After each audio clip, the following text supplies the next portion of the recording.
ഇപ്പോൾ എല്ലാവരും technical കോഴ്സസൊക്കെ complete ചെയ്ത്, അതായത് ITI, ഡിപ്ലോമ, BTech ഒക്കെ കംപ്ലീറ്റ് ചെയ്തിരിക്കുന്ന ഒരു ടൈമാണ്. ഇപ്പോൾ ഏറ്റവും കൂടുതൽ നമുക്ക് എൻക്വയറി വരുന്ന ടെക്നിക്കൽ കോഴ്സുകളിലൊന്നാണ് MEP, mechanical electrical plumbing course. അപ്പോൾ അധികം ആളുകൾക്ക് ഇത് ചെയ്യാനുള്ളൊരു ബേസിക് ക്വാളിഫിക്കേഷൻ എന്ന് പറഞ്ഞാൽ കംപ്ലീറ്റ്ലി ടെക്നിക്കലി ക്വാളിഫൈഡ് ആയിട്ടുള്ള ആളുകൾ മാത്രം, അതായത് ഇലക്ട്രിക്കൽ, മെക്കാനിക്കൽ ക്വാളിഫൈഡ് ആയിട്ടുള്ള ആളുകൾക്ക് മാത്രം ചെയ്യാൻ പറ്റുന്നൊരു പ്രോഗ്രാമാണ് MEP എഞ്ചിനീയറിംഗ് എന്ന് പറഞ്ഞൊരു കോഴ്സ്. ഈ കോഴ്സിൻ്റെ ഒരു പ്രത്യേകത എന്ന് പറഞ്ഞാൽ ഒരു ഷോർട്ട് ടേം പീരീഡ്, അതായത് 3 monthsനുള്ളിൽ കംപ്ലീറ്റ് ചെയ്ത് നമുക്ക് ജോബിലേക്ക് കയറാനായിട്ട് പറ്റും. ഇപ്പോൾ MEP എന്താണെന്നുള്ളത് പലർക്കും ഒരു ഐഡിയ ഇല്ല. ഇപ്പോൾ BTech ഒക്കെ കഴിഞ്ഞ് ചെയ്യാൻ പറ്റുന്ന ടെക്നിക്കൽ കോഴ്സാണ് MEP എങ്കിലും MEP എന്താണെന്നുള്ളതിനെക്കുറിച്ച് പ്രോപ്പറായിട്ടുള്ള ഒരു ഐഡിയ ഇപ്പോഴും പല സ്റ്റുഡൻസിനും ഇല്ല. ആദ്യ ഗ്രൂപ്പ് ഓഫ് ഇൻസ്റ്റിറ്റ്യൂഷൻ പ്രൊവൈഡ് ചെയ്യുന്ന ഏറ്റവും ബെറ്റർ ആയിട്ടുള്ളൊരു ടെക്നിക്കൽ കോഴ്സാണ് MEP. MEP means mechanical electrical plumbing. ഇത് MEP എഞ്ചിനീയറിംഗ് എന്ന് പറഞ്ഞ ഈ ഒരു കോഴ്സിൻ്റെ ഡ്യൂറേഷൻ എന്ന് പറഞ്ഞാൽ 3 months ആണ്. ഈ ഒരു 3 month ഡ്യൂറേഷൻ കൊണ്ട് തന്നെ പഠിച്ച് ഇവർക്ക് പെട്ടെന്നൊരു ജോബിലേക്ക് എത്താനായിട്ട് സാധിക്കും. അതുകൊണ്ട് തന്നെ നമുക്ക് ഡെയിലി ഒരുപാട് സ്റ്റുഡൻസ് കോൾ ചെയ്യാറുണ്ട്. ഇപ്പോൾ എനിക്ക് MEP കോഴ്സ് പഠിക്കാൻ പറ്റുമോ, MEP കോഴ്സിൻ്റെ ഡീറ്റെയിൽസ് അറിയണം, ഡ്യൂറേഷൻ എങ്ങനെയാണ്, പഠിച്ചു കഴിഞ്ഞാൽ സാലറി എങ്ങനെ, പല ഡൗട്ട്സ് ആയിട്ട് സ്റ്റുഡൻസ് വിളിക്കാറുണ്ട്. അപ്പോൾ നമ്മളതിൽ നിന്ന് നോക്കിയപ്പോൾ നമുക്ക് മനസ്സിലാക്കാൻ കഴിഞ്ഞൊരു കാര്യം എന്ന് പറഞ്ഞാൽ അധികം സ്റ്റുഡൻസും ഇപ്പോൾ ഈ ഡിഗ്രി ബാക്ക്ഗ്രൗണ്ട് അല്ലെങ്കിൽ ഒരു +2 കഴിഞ്ഞ സ്റ്റുഡൻസ് അങ്ങനെയുള്ളവരൊക്കെ അധികമായിട്ട് വിളിക്കുന്നുണ്ട്. പക്ഷേ ഈ ഒരു MEP കോഴ്സിൻ്റെ ഒരു പ്രത്യേകത എന്ന് പറഞ്ഞാൽ ഇത് കംപ്ലീറ്റ്ലി ഒരു ടെക്നിക്കൽ കോഴ്സാണ്. ആ ഒരു ടെക്നിക്കൽ ബാക്ക്ഗ്രൗണ്ടിൽ നിന്നുള്ളവർ മാത്രം പഠിച്ചാലാണ് അവർക്ക് ഇതിനൊരു ഗ്രോത്ത് ഉണ്ടാവുക. ഇപ്പോൾ ഒരു ഡിഗ്രിക്കാരന് ഇത് ചെയ്യാൻ പറ്റില്ല എന്നല്ല, അവർക്ക് ചെയ്യാം. പക്ഷെ ചെയ്തുകൊണ്ട് അവർക്ക് പ്രോപ്പറായിട്ടൊരു കരിയർ ബിൽഡ് ചെയ്തെടുക്കാനായിട്ട് പറ്റില്ല. അപ്പോൾ ഈ ഒരു കോഴ്സ് ഏറ്റവും അധികം ആപ്റ്റായിട്ടുള്ളതെന്ന് പറഞ്ഞാൽ ടെക്നിക്കൽ ബാക്ക്ഗ്രൗണ്ട്, അത് മീൻസ് ഇലക്ട്രിക്കൽ, മെക്കാനിക്കൽ സ്ട്രീമുകളിൽ ITI, പോളി ഡിപ്ലോമ, BTech ഒക്കെ കഴിഞ്ഞവർക്കാണ് ഇത് ഏറ്റവും സ്യൂട്ടബിൾ ആയിട്ടുള്ളത്. ഇപ്പോൾ MEP എന്ന് കേൾക്കുന്നുണ്ടെങ്കിലും പലർക്കും ഈ MEP എന്താണെന്നുള്ളൊരു പ്രോപ്പർ ഐഡിയ ഇല്ല. പ്രത്യേകിച്ച് ഈ ഒരു എഞ്ചിനീയറിംഗ് സ്ട്രീം അല്ലാത്ത ആളുകളെ സംബന്ധിച്ചിടത്തോളം അവരിത് നേരത്തെ ചിലപ്പോൾ കേട്ടിട്ട് തന്നെ ഉണ്ടാവണമെന്നില്ല. MEP എന്ന് പറഞ്ഞാൽ ഇപ്പോൾ നമ്മൾ മുൻപ് കാലങ്ങളിലൊക്കെ ബിൽഡിങ്ങുകൾ, കൊമേഴ്ഷ്യൽ ബിൽഡിങ് അല്ലെങ്കിൽ ഇൻസ്റ്റിറ്റ്യൂഷണൽ ബിൽഡിംഗ് ഒക്കെ എടുത്തു കഴിഞ്ഞാൽ ഇതിൻ്റെ ഓരോ സെക്ഷൻ വർക്ക്, അതായത് കൺസ്ട്രക്ഷൻ വർക്കുകൾ കഴിഞ്ഞാൽ പിന്നെ അവിടെ മെക്കാനിക്കൽ റിലേറ്റഡ് വർക്ക്, അതായത് ACയുടെയൊക്കെ വർക്കുകളുണ്ടാവും, അതേപോലെ ഇലക്ട്രിക്കൽ വർക്കുകളുണ്ടാവും, പ്ലംബിങ്, ഫയർ ഫൈറ്റിങ്, അങ്ങനെ പല രീതിയിലുള്ള വർക്കുകളുണ്ടാവും. അപ്പോൾ ഈ വർക്കുകളൊക്കെ നോർമലി മുമ്പ് ചെയ്തിരുന്നതെന്ന് പറഞ്ഞാൽ ഓരോരോ സെക്ഷൻ, ഇലക്ട്രിക്കൽ ഡിപ്പാർട്ട്മെൻറ്റ് വർക്കുകൾ ഇലക്ട്രിക്കൽ എഞ്ചിനീയേഴ്സിൻ്റെ അണ്ടറിൽ ചെയ്യും, മെക്കാനിക്കൽ എഞ്ചിനീയേഴ്സിൻ്റെ അണ്ടറിൽ ചെയ്യും, പ്ലംബിങ് അങ്ങനെ ഒരു ഹെഡിൻ്റെ അണ്ടറിലായിരിക്കും വരുന്നത്. അപ്പോൾ അങ്ങനെ പല സെക്ഷൻസ് ആയിട്ടാണ് വർക്ക് നടന്നുകൊണ്ടിരിക്കുന്നത്. ഇപ്പോഴെന്ന് പറഞ്ഞാൽ MEP എഞ്ചിനീയറിംഗ് എന്ന് പറഞ്ഞൊരു ഡിപ്പാർട്ട്മെൻറ്റ് തന്നെ ഉണ്ട്. അപ്പോൾ അതിൻ്റെ അണ്ടറിൽ ഈ ഒരു സെക്ഷൻസ് എല്ലാം, അതായത് mechanical, electrical, plumbing, fire fighting, ഈ കാര്യങ്ങളൊക്കെ ഈക്വലി ഒരേപോലെ മാനേജ് ചെയ്യാൻ അറിയാവുന്ന എഞ്ചിനീയേഴ്സാണ് MEP എഞ്ചിനീയറിംഗ് സെക്ഷൻ്റെ അണ്ടറിൽ വർക്ക് ചെയ്യുന്നത്. അപ്പോൾ അതുകൊണ്ട് തന്നെ ഇലക്ട്രിക്കൽ കഴിഞ്ഞ ആളുകൾക്കും മെക്കാനിക്കൽ കഴിഞ്ഞ ആളുകൾക്കും ഒരേപോലെ ജോബ് ഓപ്പർച്യൂണിറ്റി ഉള്ളൊരു സെക്ഷനാണ് MEP എന്ന് പറയുന്നത്. അപ്പോൾ MEP എന്ന് പറയുമ്പം നമ്മളിപ്പോൾ ഒരു ബിൽഡിങ്ങിൻ്റെ കൺസ്ട്രക്ഷൻ വർക്കുകൾ കംപ്ലീറ്റ്ലി കഴിയുവാണ്. അപ്പോൾ ആ ഒരു സ്ട്രക്ചറലായി ബിൽഡിങ്ങിൻ്റെ ഒരു സ്ട്രക്ചറായി കഴിഞ്ഞാൽ പിന്നെ അവിടെ നമുക്ക് ഇപ്പോൾ ഒരു സ്ട്രക്ചർ മാത്രം ആയതുകൊണ്ട് ഇപ്പോൾ നമുക്ക് ആ ഒരു ബിൽഡിങ് ഉപയോഗിക്കാൻ പറ്റുന്ന രീതിയിലാവണമെന്നില്ല. നമുക്കതിനകത്ത് ഇപ്പം വാട്ടർ കണക്ഷൻ വേണം, അതേപോലെ ഇലക്ട്രിസിറ്റി വേണം, പിന്നെ അതിൻ്റെ ലൈറ്റിംഗ് സിസ്റ്റം നമുക്ക് കറക്റ്റ് ആയിരിക്കണം, അതേപോലെ AC ഉണ്ടായിരിക്കണം, അങ്ങനെ പല റിക്വയർമെൻറ്റ് ആ ഒരു ബിൽഡിങ്ങിനുണ്ട്. അപ്പോൾ ഈ പറഞ്ഞ കാര്യങ്ങളെല്ലാം വരുന്നത് നമ്മളുടെ MEP എഞ്ചിനീയറിങ്ങിൻ്റെ അല്ലെങ്കിൽ MEP ഡിപ്പാർട്ട്മെൻറ്റിൻ്റെ അണ്ടറിലായിരിക്കും. അതായത് ഒരു ബിൽഡിങ്ങിൻ്റെ സ്ട്രക്ചർ ആയി കഴിഞ്ഞാൽ ബാക്കി അവിടെ വരുന്ന കംപ്ലീറ്റ് വർക്കുകളും MEP സെക്ഷൻ വർക്കുകളായിരിക്കും വരുന്നത്. MEP എന്ന് പറഞ്ഞാൽ കംപ്ലീറ്റ്ലി ഒരു ഡിസൈനിങ് ആൻഡ് മോഡലിംഗ് കോഴ്സാണ്. അതായത് MEP ഇപ്പം നമ്മൾ പറഞ്ഞു മെക്കാനിക്കൽ സെക്ഷൻ, MEPയുടെ M നമ്മൾ മെക്കാനിക്കലാണ്. മെക്കാനിക്കൽ മീൻസ് ഇപ്പോൾ അതിനകത്ത് ഇപ്പം AC, cooling system, ventilation system, air conditioning system, അങ്ങനത്തെ കംപ്ലീറ്റ് കാര്യങ്ങൾ വരുന്നത് MEPയുടെ മെക്കാനിക്കൽ സെക്ഷൻ്റെ അണ്ടറിലായിരിക്കും. അപ്പോൾ ഈ ഒരു മെക്കാനിക്കൽ സെക്ഷൻ്റെ അണ്ടറിലാണ് നമ്മളിപ്പോൾ ഒരു കൊമേഴ്ഷ്യൽ ബിൽഡിംഗ് എടുത്താൽ അപ്പോൾ ആ ഒരു ബിൽഡിങ്ങിനകത്ത് എയർ കണ്ടീഷനിങ് വർക്കുകൾ, അത് നമ്മൾ ഒരിക്കലും ഒരു സ്പ്ലിറ്റ് AC ആയിരിക്കത്തില്ല. ഒരു കൊമേഴ്ഷ്യൽ ബിൽഡിങ്ങിനെ സംബന്ധിച്ചിടത്തോളം ഒരു സെൻട്രലൈസ്ഡ് AC സിസ്റ്റം ആയിരിക്കും. അപ്പോൾ അതിൻ്റെ ഡക്ട് ഡിസൈൻ ചെയ്യാനുണ്ടാവും, പൈപ്പ് ഡിസൈൻ ചെയ്യാനുണ്ടാവും, അങ്ങനത്തെ ഹീറ്റ് ലോഡ് കാൽക്കുലേഷൻ, അങ്ങനത്തെ എയർ കണ്ടീഷനിങ്, അങ്ങനത്തെ കാര്യങ്ങളെല്ലാം നമ്മൾ പഠിക്കുന്നത് ഈ MEPയുടെ മെക്കാനിക്കൽ എന്ന് പറഞ്ഞ സെക്ഷൻ്റെ അണ്ടറിലായിരിക്കും നമ്മൾ പഠിക്കുന്നത്. അടുത്ത ഇലക്ട്രിക്കൽ സെക്ഷൻ ഉണ്ടല്ലോ നമ്മൾ മെയിൻലി കവർ ചെയ്യുന്നതെന്ന് പറഞ്ഞാൽ ഇലക്ട്രിക്കൽ ഡിപ്പാർട്ട്മെൻറ്റ് റിലേറ്റ് ചെയ്ത്, അതായത് ഒരു കംപ്ലീറ്റ് ബിൽഡിംഗ് എടുത്താൽ അതിൻ്റെ പവർ സിസ്റ്റം, അതേപോലെ അതിൻ്റെ ലൈറ്റിംഗ് സിസ്റ്റം, പിന്നെ ബാക്കിയുള്ള ഏത് സെക്ഷൻസ് വർക്ക് ചെയ്യണമെന്നുണ്ടെങ്കിലും നമുക്ക് ഇലക്ട്രിസിറ്റി അല്ലെ ആ ഒരു പവർ സിസ്റ്റം വർക്ക് ചെയ്യണം. അപ്പോൾ അങ്ങനത്തെ കാര്യങ്ങൾ കംപ്ലീറ്റ് നമുക്ക് വരുന്നത് ഇലക്ട്രിക്കൽ ഡിപ്പാർട്ട്മെൻറ്റിൻ്റെ അണ്ടറിലായിരിക്കും. അതേപോലെ പ്ലംബിംഗ് സിസ്റ്റം, ഇപ്പം നമുക്ക് ഡ്രിങ്കിങ് വാട്ടർ, അതേപോലെ വേസ്റ്റ് വാട്ടർ മാനേജ്മെൻറ്റ്, അങ്ങനത്തെ കാര്യങ്ങളൊക്കെ നമുക്ക് പ്ലംബിംഗ് സെക്ഷൻ്റെ അണ്ടറിൽ വരും. അതേപോലെ ഒരു fire protection system, fire fighting alarms, അങ്ങനത്തെ കാര്യങ്ങളാണ് നമ്മൾ ഫയർ ഫൈറ്റിങ്ങിൻ്റെ അണ്ടറിൽ പഠിക്കുന്നത്. അപ്പോൾ ഇങ്ങനത്തെ 4 കാര്യങ്ങളാണ് നമ്മൾ മെയിൻലി ഒരു MEP കോഴ്സിനകത്ത് പഠിക്കുന്നത്. ഇതിൻ്റെയൊക്കെ ഡിസൈനിങ് ആണ്. അപ്പോൾ അതായത് ഇപ്പോൾ ഒരു കൊമേഴ്ഷ്യൽ ബിൽഡിംഗ് എടുത്താൽ അപ്പോൾ അവിടെ എങ്ങനെ ആയിരിക്കും അതിൻ്റെ AC നമ്മൾ ഡിസൈൻ ചെയ്യുന്നത്, അല്ലെങ്കിൽ ആ ഒരു ബിൽഡിങ്ങിൻ്റെ സൈസ് അനുസരിച്ച് അതിൻ്റെ റൂം ടെമ്പറേച്ചർ അല്ലെ ഹ്യൂമിഡിറ്റി ഒക്കെ കാൽക്കുലേറ്റ് ചെയ്തതിന് ശേഷമായിരിക്കും നമ്മളവിടെ വെക്കേണ്ട AC-യുടെ കപ്പാസിറ്റി കാര്യങ്ങളൊക്കെ നമ്മൾ കാൽക്കുലേറ്റ് ചെയ്യുന്നത് ഈ ഒരു രീതിയിലായിരിക്കും. അപ്പോൾ അതിന് വേണ്ടിയിട്ട് നമ്മൾ ഡ്രോയിങ് തയ്യാറാക്കും ആദ്യം.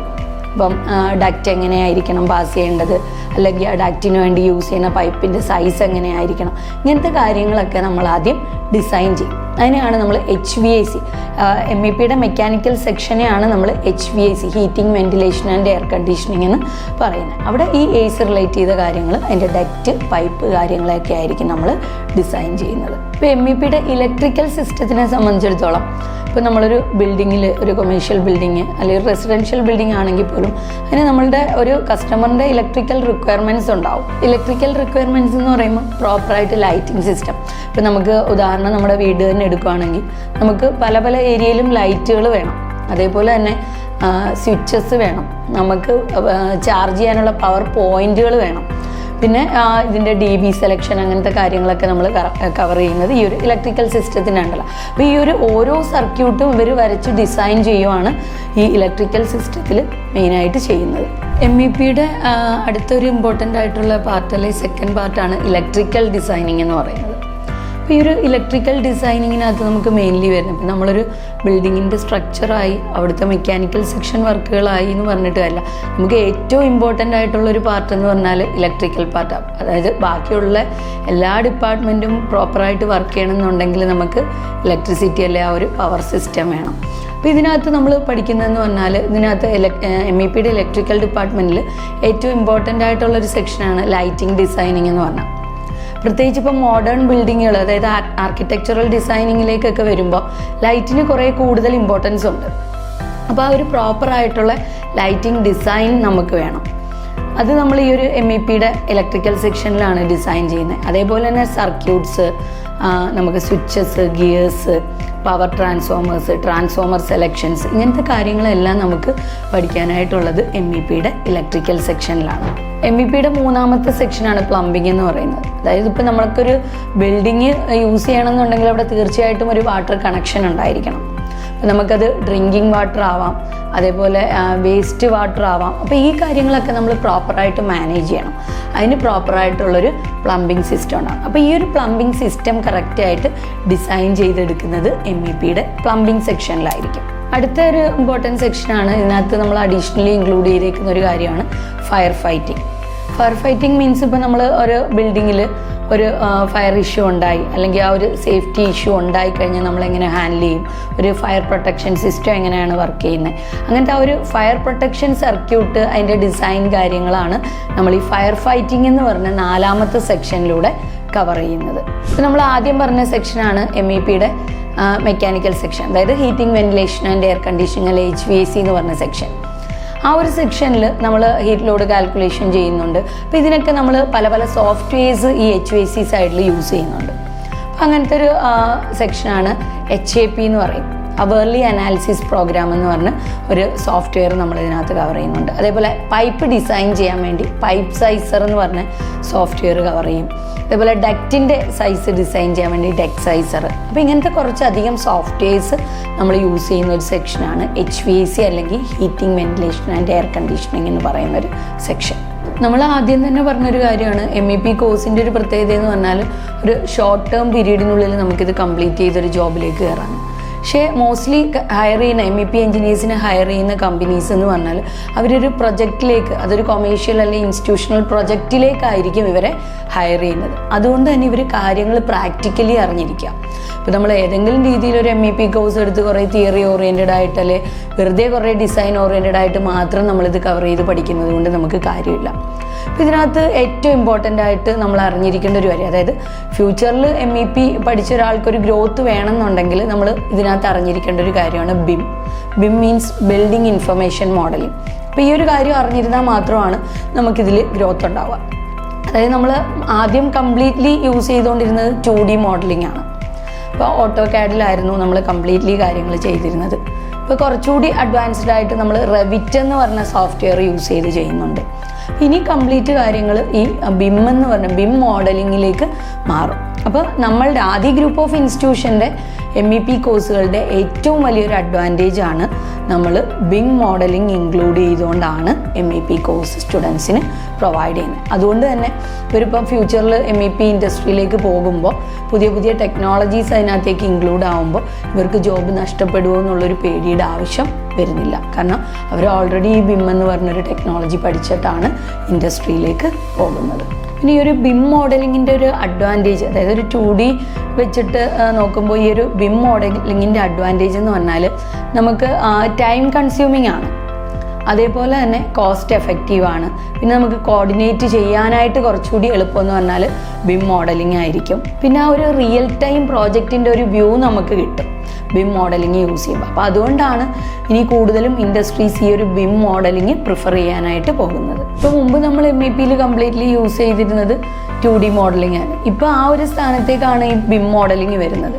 അപ്പോൾ അതുകൊണ്ട് ഈ ഒരു BIM യൂസ് ചെയ്യുന്നത് കൊണ്ട് ഈ ഒരു ഇൻഡസ്ട്രിയിലുള്ള കുറേയധികം അഡ്വാൻറ്റേജ് എന്ന് പറഞ്ഞാൽ ഒന്ന് ടൈം കൺസംഷൻ വരുന്നുണ്ട്, അതേപോലെ തന്നെ കോസ്റ്റ് എഫക്റ്റീവ് ആയിരിക്കും.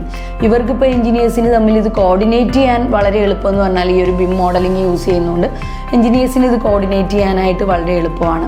അതേപോലെ തന്നെ റിയൽ ടൈം പ്രോജക്റ്റിൻ്റെ ഒരു എക്സാക്റ്റ് വ്യൂ അല്ലെ ആ ഒരു മോഡൽ നമുക്ക് കാണാനായിട്ട് പറ്റും. അപ്പോൾ ക്ലയൻറ്റിനെയൊക്കെ സംബന്ധിച്ചിടത്തോളം അവർ കുറച്ചുകൂടി സാറ്റിസ്ഫൈഡ് ആകുന്നതെന്ന് പറഞ്ഞാൽ ഈ ഒരു BIM മോഡലിംഗ് ആയിരിക്കും. അപ്പോൾ അതുകൊണ്ട് തന്നെ ഫ്യൂച്ചറിലേക്ക് പോകുമ്പോൾ അധികം കമ്പനീസും ഈ ഒരു BIM മോഡലിംഗ് പോലത്തെ പുതിയ പുതിയ ടെക്നോളജീസ് യൂസ് ചെയ്യാനായിട്ട് തുടങ്ങും. അപ്പോൾ അടുത്ത ഒരു അഡ്വാൻറ്റേജ് എന്ന് പറഞ്ഞാൽ, ഒന്ന് നമ്മൾ BIM മോഡലിംഗ് പറഞ്ഞു. അപ്പോൾ അടുത്ത ഒരു അഡ്വാൻറ്റേജ് ആണ് നമ്മളുടെ കോഴ്സിൻ്റെ ഒരു പ്രത്യേകത എന്ന് പറഞ്ഞാൽ പ്രൊജക്റ്റ് ഓറിയൻറ്റഡ് ആയിരിക്കും. അപ്പം നമ്മൾ നേരത്തെ പറഞ്ഞു മെജോറിറ്റി കമ്പനീസും ഇവരെ ഹയർ ചെയ്യുന്നതെന്ന് പറയുമ്പോൾ ഒരു പ്രൊജക്റ്റിലേക്ക്, കൊമേഴ്ഷ്യൽ അല്ലെങ്കിൽ ഇൻസ്റ്റിറ്റ്യൂഷണൽ പ്രൊജക്റ്റിലേക്കായിരിക്കും.